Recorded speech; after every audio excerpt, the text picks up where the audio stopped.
Hello കൂട്ടുകാരെ, എൻ്റെ എല്ലാ കൂട്ടുകാർക്കും എൻ്റെ പുതിയൊരു വീട്ടിലേക്ക് സ്വാഗതം. അപ്പോൾ എപ്പോഴും പറയുന്നത് പോലെ തന്നെ എൻ്റെ ഏതെങ്കിലും കൂട്ടുകാർ ഈ ചാനൽ സബ്സ്ക്രൈബ് ചെയ്യാതെ കാണുന്നുണ്ടെങ്കിൽ പ്ലീസ് ഒന്ന് സബ്സ്ക്രൈബ് ചെയ്ത് സപ്പോർട്ട് ചെയ്യണേ.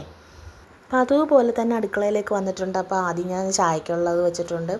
അപ്പോൾ ചായ ആക്കിയ ശേഷം ഞാൻ പിന്നെ കാപ്പിക്കായിട്ട് ഉണ്ടാക്കുന്നത് ഇഡലിയും സാമ്പാറും കേട്ടോ.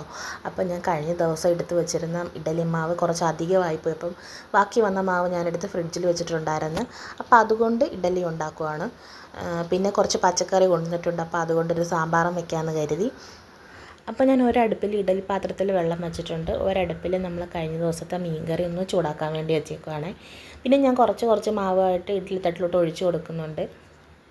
ഇത്തവണ കൊണ്ടുവന്ന പച്ചക്കറി കിറ്റിൽ അത്യാവശ്യം പച്ചക്കറികളൊക്കെ ഉണ്ടായിരുന്നു കേട്ടോ.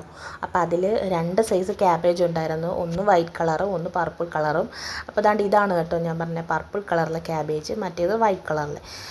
ഇനി ഞാൻ സാമ്പാറിന് വേണ്ടിയുള്ള കഷ്ണങ്ങൾ എടുക്കുന്നുണ്ട്. ബാക്കി ഞാൻ എല്ലാം വൃത്തിയാക്കിയിട്ട് ഫ്രിഡ്ജിലോട്ട് വയ്ക്കുന്നുണ്ട്. അതാത് പാത്രങ്ങളിലാക്കി ഫ്രിഡ്ജിൽ വയ്ക്കുന്നുണ്ട്. കിഴങ്ങ് സവാളയൊന്നും ഞാൻ ഫ്രിഡ്ജിൽ വെക്കാറില്ല കേട്ടോ. അതൊക്കെ ഞാൻ ആ ബാസ്ക്കറ്റിലാണ് ഇടാറുള്ളത്. ആ സൈഡിലിരിക്കുന്ന ബാസ്ക്കറ്റിലാണ് ഞാൻ ഇടാറുള്ളത്. അപ്പോൾ സാമ്പാറിനുള്ള കഷ്ണങ്ങൾ ഞാൻ അരിഞ്ഞെടുക്കുന്നുണ്ട്. ഉച്ചക്കത്തേക്കും കൂടെ കണക്കാക്കിയാണ് ഞാൻ സാമ്പാർ വെക്കുന്നത്. അപ്പോൾ അതാണ് ഇത്രയും കഷ്ണങ്ങൾ കേട്ടോ.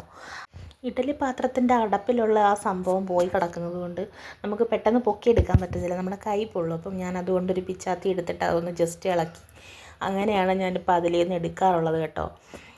അപ്പോൾ ഞാൻ അതിന് ശേഷം അതൊന്ന് തണുക്കാൻ വേണ്ടിയിട്ട് കുറച്ച് കൈവെള്ളം തളിച്ച് വെക്കുന്നുണ്ട്. പിന്നെ പച്ചക്കറി കഴിഞ്ഞ് വേസ്റ്റും കാര്യങ്ങളൊക്കെ ഒന്ന് കൊണ്ട് കളഞ്ഞിട്ട് അവിടെ എല്ലാം ഒന്ന് ക്ലീനാക്കി എടുക്കുന്നുണ്ട്. അപ്പോൾ വെന്ത ഇഡലിയെല്ലാം ഞാൻ പാത്രത്തിൽ നിന്ന് സ്പൂൺ വെച്ച് ഇളക്കിയെടുക്കുന്നുണ്ട്. എപ്പോഴും ഞാനിങ്ങനെ തുടച്ചിരിക്കും കേട്ടോ. എനിക്ക് അല്ലെങ്കിൽ ഒരു സമാധാനവും കിട്ടത്തില്ല.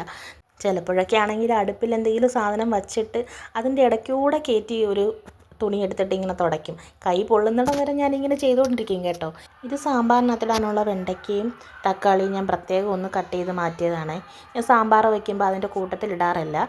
കടുക് വറുത്തിട്ട് അതിനകത്തിട്ട് ജസ്റ്റ് ഒന്ന് വാട്ടിയ ശേഷം പൊടികളെല്ലാം ചേർത്തിട്ട് പൊടികളുടെ എല്ലാം പച്ചമണം മാറിയ ശേഷം ഞാൻ വേവിച്ച് വെച്ചിട്ടുള്ള കഷ്ണങ്ങളിലേക്ക് തട്ടിക്കൊടുക്കും കേട്ടോ. പിന്നെ അതൊന്ന് ജസ്റ്റ് ഒന്ന് വെച്ചിട്ട് തിളപ്പിച്ചിട്ട് എടുക്കാറാണ് പതിവ്. അപ്പോൾ സാമ്പാറിനകത്ത് ഇടുന്ന കറിവേപ്പില നമ്മുടെ വീട്ടിൽ തന്നെ ഉള്ള കറിവേപ്പിലയാണ് കേട്ടോ. പറഞ്ഞില്ലേ ഉച്ചക്കത്തേക്ക് കൂടെ കണക്കാക്കിയാണ് സാമ്പാർ വയ്ക്കുന്നതെന്ന്. ഇന്ന് മീനൊന്നും കിട്ടാത്തത് കൊണ്ട് സാമ്പാറും ക്യാബേജ് തോരനുമാണ് വെക്കുന്നത്.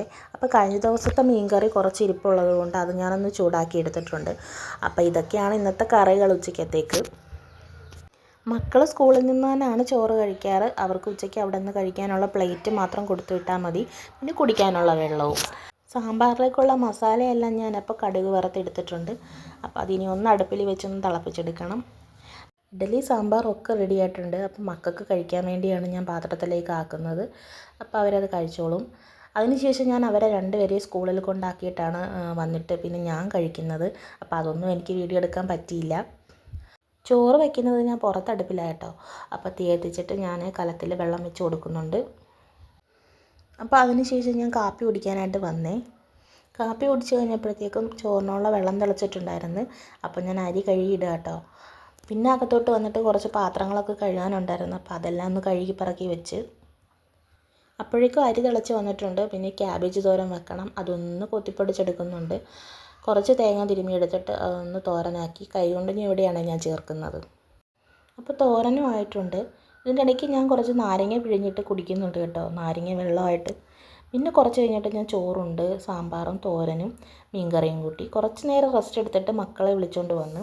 ഇനി അവർ കുളിച്ച് റെഡിയായി വരുമ്പോഴേക്കും അവർക്ക് കഴിക്കാനുള്ള ഭക്ഷണമൊക്കെ കൊടുത്തിട്ട് അവരെ ട്യൂഷന് വിടണം. നമ്മുടെ വീടിന് തൊട്ടപ്പുറത്ത് തന്നെയാണ് ട്യൂഷന് പോകുന്നത്. അപ്പോൾ അവർ റെഡിയായി ഇറങ്ങിയിട്ടുണ്ട്. അവർ പോയി കഴിഞ്ഞാൽ പിന്നെ എൻ്റെ അടുത്ത ഡ്യൂട്ടി എന്ന് പറയുന്നത് വൈകിട്ടത്തേക്ക് വിളക്ക് വയ്ക്കാനുള്ള തയ്യാറെടുപ്പിലാണ്. അപ്പോൾ വിളക്കൊക്കെ കഴുകി ഞാൻ ഒരുക്കി കത്തിച്ചിട്ടുണ്ട്. ഇനി ഞാൻ വിളക്കിൻ്റെ മുന്നിൽ കുറച്ച് നേരം ഇരുന്ന് പ്രാർത്ഥിക്കും. അപ്പോൾ ഇത്രയൊക്കെ ഉള്ളൂ ഇന്നത്തെ വീഡിയോ. അപ്പോൾ എല്ലാ കൂട്ടുകാരുടെയും സപ്പോർട്ട് ഉണ്ടാവണം. ബൈ.